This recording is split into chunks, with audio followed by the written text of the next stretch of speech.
You probably got interested in personal style because you felt bad about your appearance at some point.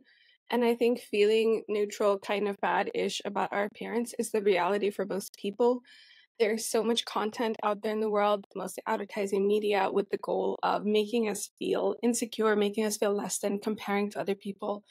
And we lack a lot of positive role models who can truly teach us to celebrate and actually enjoy our beauty with confidence. The result of all this is that people tend to be quite hard on themselves. And I think this is really tough. It wears on you to feel insecure, to feel like you're supposed to be fixing yourself through style. And whether you're feeling really down on your appearance or you just want a little bit of a boost, you're totally in the right place because my greatest passion in the world is helping you celebrate and enjoy your unique beauty. In this video, I'm going to give you two really helpful original strategies to feel better about the way you look. But first, I want to give you a fresh take. Here's the fresh take. Feeling good about your appearance is a skill that you can practice, and it's separate from the process of actually improving your appearance and the skill of styling yourself. Let me explain why this fresh take is so useful. We tend to think that the solution to feeling bad about our appearance is to improve our appearance and style, and then once you look better, then you will feel better. But the tricky thing about this is that it doesn't really often actually work this way at all, and you've probably experienced that. If you've been taught to be super critical of your appearance and that's the way you've been treating yourself for years and years, then that's really the main way you know how to see and talk to yourself. So even when you look better, you're still going to be coming at yourself with that critical lens and focusing on the flaws and likely overlooking your great beauty. Like, let's say you grew up with a mom who was really critical of her own body. This is super common. She's really critical of other people's bodies. If you're growing up in that environment, you end up taking on her beliefs, right? You don't really have a choice. Can't really disagree with her or oppose her. But your mom is just a human being with her own struggles. Just because she held a view doesn't make that view true. Just because your body may not conform to how she wanted her body to look doesn't make your body wrong or unattractive. But when as you keep holding on to your mom's perspective, there's this belief that you can never truly be beautiful until your body is fixed. And so much style effort goes towards trying to shrink or to style your body in the correct way. And even when you dress to flatter your body, you often end up scrutinizing your body, fixating on the flaws of the shape and how it looks, because that's the lens you're used to seeing yourself through. And this isn't just true for body size in your mom, it could be true for your skin, your hair, your personal coloring, whatever it is. There's so many ways that we criticize ourselves. That lens that we see ourselves through really affects how we see ourselves and how we feel.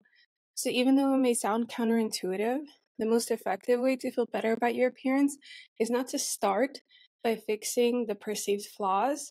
Instead, actually, the most effective way is to learn how to practice the skill of focusing on your positives and your beauty.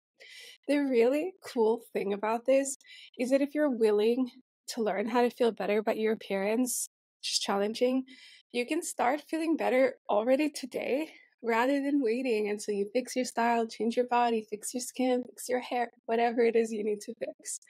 And then as you do improve your style, you do improve appearance because you feel better, then you can feel even better. And it's all just like a really smooth, gradual journey to greater self-love and happiness. How wonderful is that? So before we talk about how to do this, I want you to set a goal for yourself. How good do you feel about your appearance right now on a scale of 1 to 10? Let's say a 2 is like I have consistent, highly critical thoughts about myself. I'm always worried about what people think. I'm self-conscious almost every day. I nitpick my outfits and my style. I never really feel like I'm like getting it and I'm never like looking good. And a 9 would be like, I like many things about my appearance. I often genuinely feel good about how I look. I find it easy to compliment myself. I genuinely feel comfortable being seen and I enjoy my style. So our goal is not to go from like a 2 to a 9.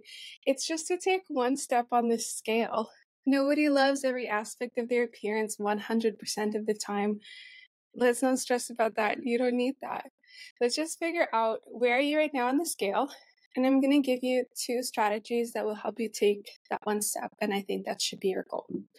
So my first strategy is to create the conditions to feel good about yourself. I already said that feeling good is a skill, so let's literally practice it. without changing anything about yourself right now, today, what are the things that you feel kind of good about? We're all different. Maybe for you, it's like, oh, dressing up for a special occasion. That's when I am so pretty.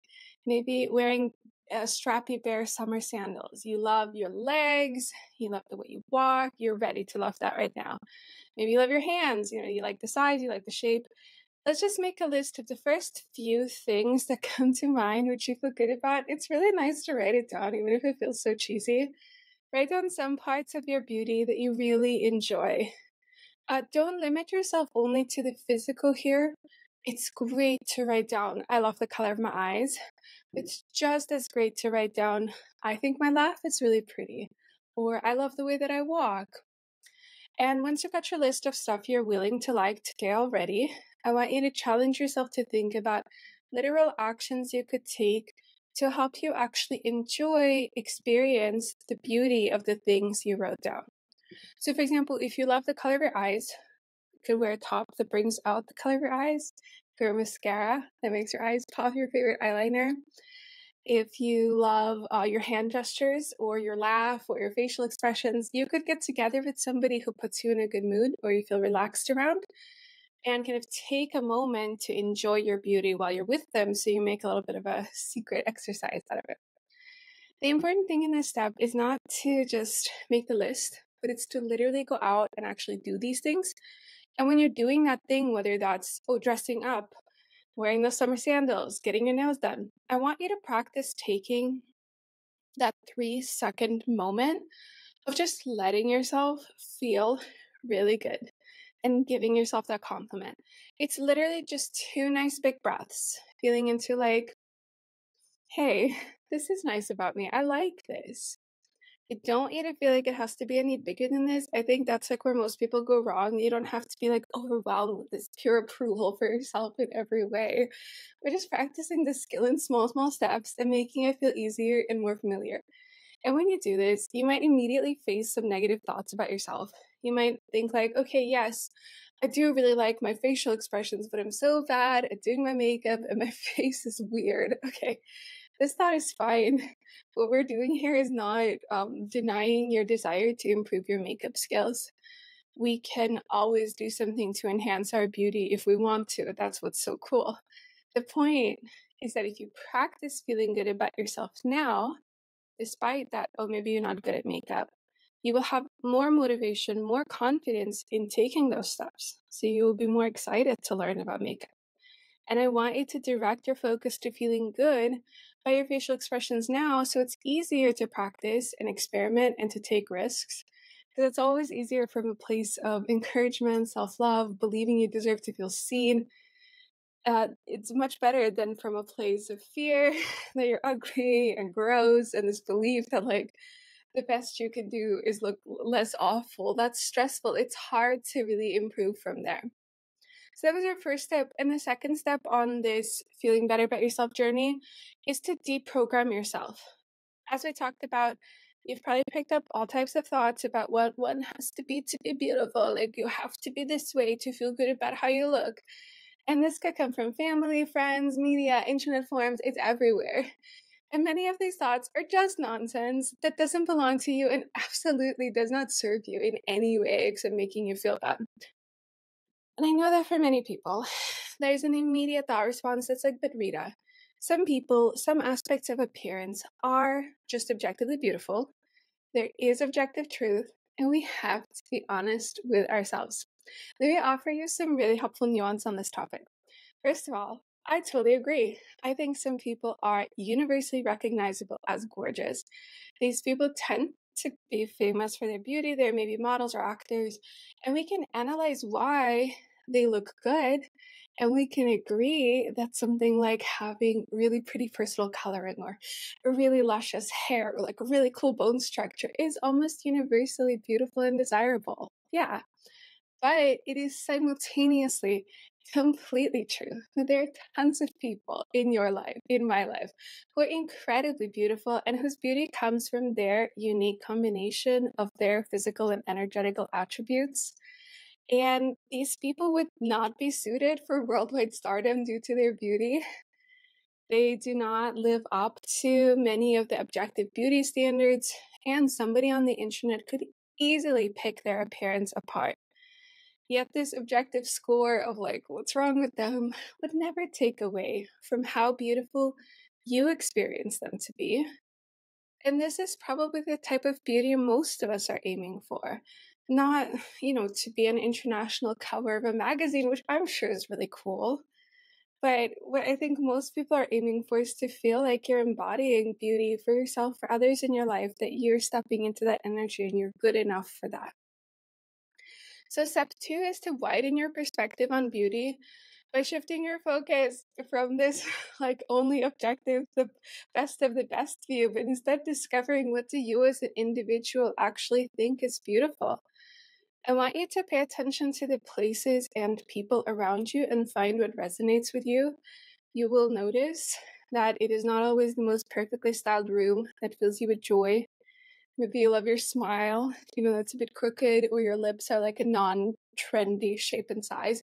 Maybe your friend looks just okay according to some objective measure, but you love looking at her and you're so ready to hype her up. The other thing to do in this deprogramming step is to eliminate the top source of self-doubt or criticism from your life. We can't eliminate everything at once. That's never going to happen. But we want to start somewhere. So, are you hanging out on some toxic forum where people are body checking or talking about how big people's nostrils are? Just stop going there. Does going to your gym just for some random reason trigger constantly this comparison with others? Literally go at a different time, wear a hoodie and headphones, go to a different gym, find a new form of exercise. If your mom is always like guessing your weight with you, just make the subject firmly off limits or literally take a pause for a few months. I want you to be really, really intentional about taking one step to protect yourself from the place that is actually causing you the most distress and, the thing you can influence. So these are the 2 steps. It's deprogramming and creating opportunities to feel good about yourself. And they're so amazing. They're going to take you super far. Remember that the goal is not to feel perfectly beautiful, to have no insecurities and no doubts, nor is the goal to give up on beauty and style and just pretend like your appearance is literally perfect the way it is. And if you want to improve, you're betraying yourself. The goal is just to take a step, to choose to be kinder, more complimentary to yourself, and to trust that this step will naturally lead to further steps which bring more confidence, more self-love, and it will help you develop your style and to feel even more beautiful. And you deserve that. Okay, I have some other videos on loving yourself through style. I'm going to link them in the description box, and I'll see you next time. Bye.